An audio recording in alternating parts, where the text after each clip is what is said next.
ఈ 4 చింతలు దేని వలన వస్తాయంటే నువ్వు శివుడి వైపు జరుగుతున్నావా అన్నదాన్ని బట్టి వస్తాయి. శివుడి వైపు జరగడం అంటే ఏమిటి? నీకు ఆయన జ్ఞాపకానికి వస్తూ ఉంటే నువ్వు శివుడి వైపు జరుగుతున్నావని గుర్తు. దానికి మీకు నేను ఒక్క ఉదాహరణ చెప్పాలి అంటే, ఏదో పెళ్ళైపోయిన వాళ్ళు, వృద్ధులో, మధ్య వయస్కులో, యువకులో కాదు, మీరు ఏ స్థాయిలో, ఏ ఆశ్రమంలో ఉండండి, శివుడు మీకు ఆదర్శం అవుతాడు. విద్యార్థి, బ్రహ్మచారి అన్నాను అనుకోండి, శివుడు ఆదర్శం. ఎందుకని? శివుడు ఎవరు? విద్యార్థి, బ్రహ్మచారి అన్నాను అనుకోండి, చదువుకోవలసిన వాడు, చదువు నేర్చుకోవలసిన వాడు అని కాదు. ఆయనకి పుట్టుక, బ్రహ్మచారి, గృహస్థు, వానప్రస్థు, సన్యాసి లేవుగా. లేనప్పుడు ఆయన ఎలా ఉన్నా ఆయన కన్నా విద్యలు తెలిసిన్నవాడు ఈ లోకంలో లేడు. ఆయనే సకల విద్యాస్వరూపుడు. ఈశాన సర్వ విద్యానాం ఈశ్వర సర్వభూతానాం బ్రహ్మాధిపతి బ్రహ్మణోధిపతిర్బ్రహ్మా శివో మే అస్తు సదాశివోం. సదాశివ అన్న మాట ఉంటుంది. సదా విష్ణు, సదా బ్రహ్మ ఉండవు. ఎందుకో తెలుసా?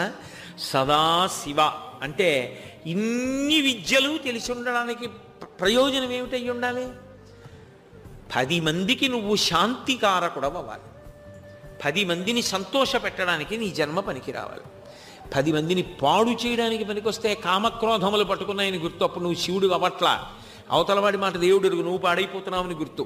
అటువంటిది పరమశివ, ఆయన పరమశివుడు, అందులో సందేహం లేదు. సదాశివ ఆయన ఎప్పుడూ కామక్రోధాతీతుడు. అందుకు మన్మధుణ్ణి కాల్చేశాడు, యముణ్ణి చంపేశాడు. అటువంటి ఆయన ఎందుకు ఎవరిని పాడు చేస్తాడు? ఆయన ఎవరిని పాడు చేయడు. ఆయన సకల విద్యాధిపతి. ఈశాన సర్వ విద్యానాం, అన్ని విద్యలు ఆయన ఎందే ఉంటాయి. అందుకే కళాభ్యాం చూడాలంకృత శశికళాభ్యాం నిజతప ఫలాభ్యాం భక్తీషు ప్రకటిత ఫలాభ్యాం భవతు మే శివాభ్యాం అస్తౌక త్రిభువన శివాభ్యాం హృది పునర్భవాభ్యాం ఆనందస్ఫురదనుభవాభ్యాం నతిరియం అంటారు శంకరులు. కళాభ్యాం అంటారు. సకల విద్యాస్వరూపులని వదిలేయలేరు శంకరాచార్యులు వారు. ఏది సంస్కృతిని పెంచుతుందో అది ఇవ్వగలిగిన వాడు. విద్య ఉండి ఆ విద్య వలన ఉండవలసిన లక్షణాలు లేకుండా ఆ విద్యని అడ్డు పెట్టుకొని సమాజాన్ని పాడు చేసే లక్షణం వచ్చిందనుకోండి. వాడు బాగా చదువుకున్నాడు, అధికారి అయ్యాడు, దేనికి పనికి వచ్చిందంటే సమాజాన్ని పీడించడానికి పనికి వచ్చాడు. ఇప్పుడు ఏమిటి ఆ విద్యకి తాత్పర్యం? గొప్ప వైద్యుడు అయ్యాడు, రూపాయి కాసు కనపడితే కానీ ఎవరికి ఉపకారం చేయడు. ఇప్పుడు ఆ విద్య వలన ఏమిటి ఉపయోగం? గొప్ప సాంకేతిక పట్టభద్రుడు అయ్యాడు, అన్నింటిలో డబ్బులు తినేస్తాడు. ఆ ఆనకట్ట ఏమైపోతుంది? ఆ వంతెన ఏమైపోతుంది? ఆయనకు అక్కర్లేదు. అప్పుడు ఏమైంది ఆ విద్యకి ప్రయోజనం? బాగా చదువుకున్నాడు, ఎవరూ పట్టుకోలేని దొంగతనం చేస్తాడు. ఇప్పుడు ఏమిటైంది దానికి తాత్పర్యం? జ్ఞానఖలునిలోని శారదయులే. చదువుకి ప్రయోజనం చదువు కాదు, చదువుకి ప్రయోజనం సంస్కారం. చదువు యొక్క ప్రథమ ప్రయోజనం వినయం. నాకేం తెలుసు? ఎంతమంది మహాత్ములు ఉన్నారు. ఒక గ్రంథాలయంలోకి తీసుకెళ్ళి నిలబెడితే నేను అందులో చదివిన పుస్తకాలు ఎన్ని? ఒకవేళ చదివిన పుస్తకాలు ఉంటే అందులో అకస్మాత్తుగా ఒక పుట తీసి ఈ శ్లోకం ఎక్కడిది, ఈ శ్లోకం చెప్పండి మీరంటే నేను చెప్పగలనా? నాకేం తెలిసిన అహంకరించాలి? విద్యకి మొదటి లక్షణం ఏమిటంటే వినయం. నిజంగా చెప్పాలి అంటే విద్యావంతుడు అని ఎవరినంటారంటే, నాకు చాలా తెలియవు అని తెలుసుకున్నవాడెవరో ఆయన విద్యావంతుడు. అందుకే శంకరాచార్యుల వారు తనని తాను ఏమని పరిచయం చేసుకున్నారో తెలుసా?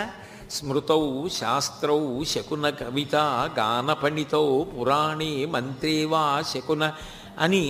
అయ్యా నాకు స్మృతి తెలుసా, శృతి తెలుసా, ఉపనిషత్తులు తెలుసా, శకున శాస్త్రం తెలుసా, నాటకాలు తెలుసా, పాట పాడడం తెలుసా? నాకేమీ రాదు.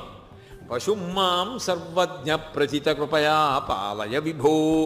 ఏమీ రానివాడిని పశువు అంటారు. పశుపతి, నేను పశువుని అన్నారు. శంకరాచార్యుల వారికి ఎంత వినయం ఉంటే మహానుభావుడికి నాబోటిగాడి ఏమొచ్చని ఎగిరిగిరి పడాలి. అదే శంకరుడు శంకరాచార్యుల వారిగా వస్తే అంత వినయం చూపించారు. అదే శివుడు విద్యార్థిగా కూర్చోవలసి వచ్చిందనుకోండి, మీరు లోకంలో ఊహించలేని ఊహించలేని వినయం చూపిస్తాడు. ఎవరి దగ్గర తెలుసా అది కూడా కూర్చోవడం, చదువుకోవడం అంటే గురువుగారు ఉండాలి కదా. ఆయనే సకల విద్యాధిపతి అయితే ఆయన కొత్తగా ఎవరి దగ్గర నేర్చుకోవాలి అంటే మన ఇటువైపు తెలుగు మాట్లాడేటటువంటి ప్రాంతాల్లో తక్కువ, కానీ తమిళ దేశం పెడితే తంగప్పన్ స్వామి అని ఒక పేరుంది. తంగప్పన్ అంటే శివుడు, స్వామి అంటే తంగప్పన్ అని పేరు కలిగినటువంటి శివుడికి గురువు గారు. గురువుని స్వామి అంటారు, భర్తని స్వామి అంటారు. శివుడికి గురువు ఎవరు? సుబ్రహ్మణ్యుడు. పుత్రాదిచ్చేత్ పరాజయం.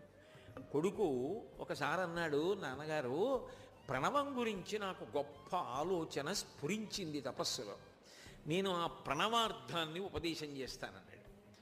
అయితే చెప్పరా అన్నాడు. అని శివుడు కుర్చీలో కూర్చోలేదుట.